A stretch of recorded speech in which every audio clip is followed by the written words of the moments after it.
একজন মাননীয় প্রধানমন্ত্রীর পক্ষে এটা শোভনীয় নয় যে এত বড় একটা পার্লামেন্টের অপোজিশনকে আমাদের গাড়ি ভূত চেপে সেই কথাটা বলা। আপনাদের যেমন সংবিধান বিশেষজ্ঞ বিদ্যা বুদ্ধি লেখাপড়া আছে, পার্লামেন্টে যারা 5 কোটি মানুষকে রিপ্রেজেন্ট করছে তারাও লেখাপড়া শিখে সংবিধান বুঝে ওখানে আছে।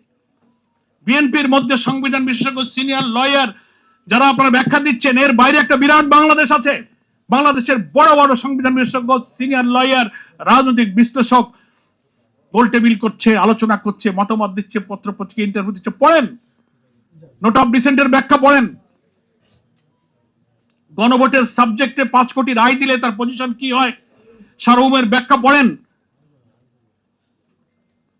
জনগণের ভোটে পার্লামেন্ট হয়, জনগণ পাওয়ারকে ডেলিগেট করে, সংবিধান এবং শাসন ব্যবস্থাকে কার্যকর করার দায়িত্বটা এমপিরা পালন করে।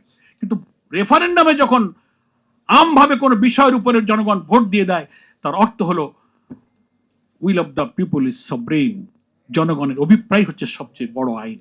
ফলে 5 কোটি মানুষের আইনের কাছে আপনার পার্লামেন্ট, আপনি কয়টায় নোট অফ ডিসেন্ট দিলেন, এটা এখন মূল্যহীন।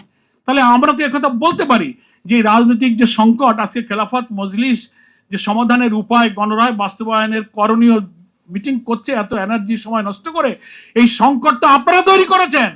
আপনারা যে সংকট তৈরি করেছেন, আপনাদের তৈরি করা সংকট আপনাদের কি সমাধান করতে হবে।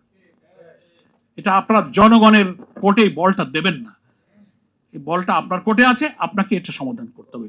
নতুন কোনো ক্রাইসিসের দিকে আপনারা যাবেন না। আশা করি আপনারা ইউটার্ন নিয়ে ফেলেছেন, সোজা ইউটার্ন নিয়েছেন এবং জনগণের জনদুর্ভোগের জনগণের সংকটকে ওই শেখ হাসিনার মতো দৃষ্টি এড়াবার জন্য নতুন নতুন ইস্যু সামনে আসতেছে, আপনারা নতুন নতুন কথা বলছেন।